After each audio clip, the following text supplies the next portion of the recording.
Hello friends, एक बार फिर आप सभी का स्वागत है हमारे चैनल अध्यात्म सरोवर में। दोस्तों, क्या आप जानते हैं कि एक बार देवराज इंद्र ने एक गर्भवती स्त्री के भ्रूण की हत्या का प्रयास किया था। जी हाँ दोस्तों, पुराणों के अनुसार यह एकदम सच है। दोस्तों, आज का यह वीडियो बहुत इंटरेस्टिंग होने वाला है, इसलिए वीडियो को पूरा जरूर देखें। और अगर आपको हमारा यह वीडियो पसंद आए तो वीडियो को लाइक और चैनल को सब्सक्राइब करने के साथ ही बेल आइकन को जरूर दबा दीजिएगा, जिससे भविष्य में भी हम आपको ऐसी ही महत्वपूर्ण जानकारियां उपलब्ध कराते रहें। तो चलिए दोस्तों, शुरू करते हैं। महर्षि कश्यप की अनेक पत्नियों में अदिति और दिति भी शामिल थीं। अदिति से देवताओं का और दिति से दैत्यों का जन्म हुआ था। पहले देवासुर संग्राम में दैत्यों की पराजय हुई, जिससे दिति बहुत दुखी थीं।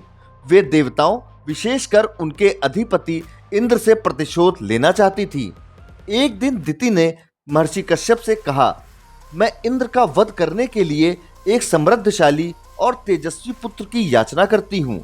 कश्यप बोले, मैं तुम्हें एक बलिष्ठ पुत्र प्रदान करूंगा, परंतु इस बीच तुम्हें 100 वर्षों तक इसी तपोवन में रहकर अपने गर्भ की रक्षा करनी होगी। इसी के साथ महर्षि कश्यप ने गर्भवती दिति को कई निषिद्ध कर्म भी बताए। वे बोले, गर्भवती स्त्री को संध्या के समय भोजन नहीं करना चाहिए तथा वृक्ष की जड़ के पास नहीं जाना चाहिए।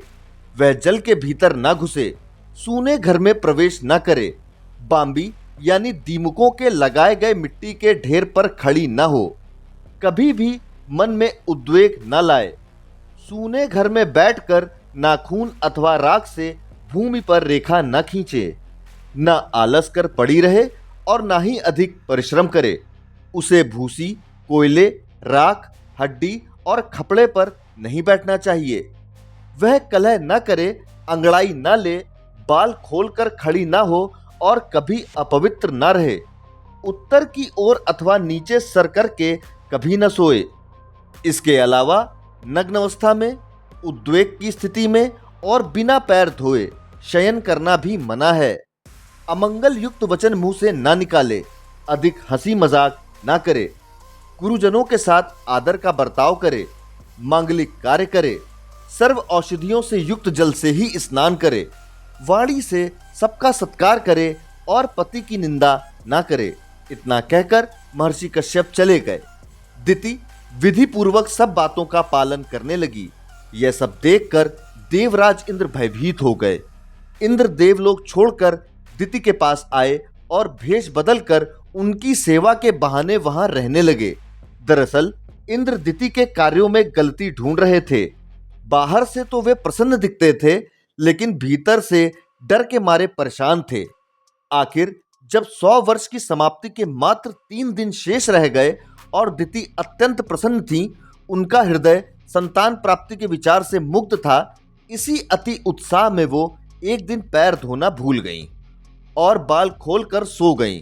इतना ही नहीं, नींद के भार से दबी होने के कारण दिन में उनका सिर नीचे की ओर हो गया। दिति की शुचिता में आई त्रुटि को देखते ही अवसर पाकर इंद्र दिति के गर्भ में प्रवेश कर गए और उन्होंने अपने वज्र के प्रहार से गर्भस्थ शिशु के 7 टुकड़े कर डाले। वे 7 टुकड़े सूर्य के समान तेजस्वी 7 कुमारों में बदल गए और रोने लगे। उस समय इंद्र ने उन्हें रोने से मना किया, किंतु उनका रुदन बंद नहीं हुआ। तो इंद्र ने पुनः उनमें से प्रत्येक के 7 टुकड़े कर दिए। अब वे 7 कुमार 49 कुमारों में बदल चुके थे। वे सब मिलकर और जोर से रोने लगे।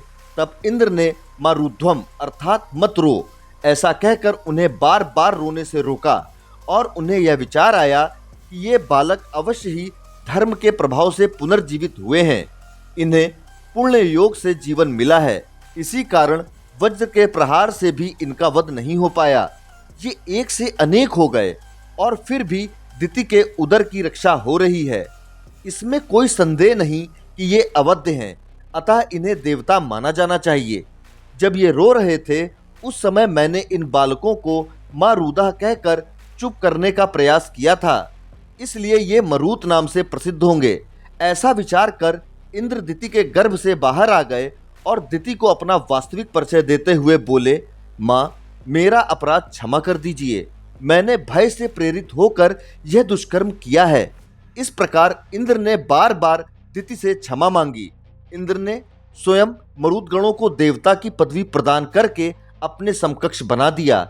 इसके उपरांत इंद्र दिति के 49 मरुद पुत्रों को लेकर स्वर्ग चले गए। मरुदगण यज्ञ भाग के अधिकारी हुए। इसी के चलते उन्होंने असुरों से मेल नहीं किया, अपितु उनकी मैत्री देवताओं से हो गई। दोस्तों, आपको हमारा यह वीडियो कैसा लगा कमेंट बॉक्स में जरूर बताएं। धन्यवाद।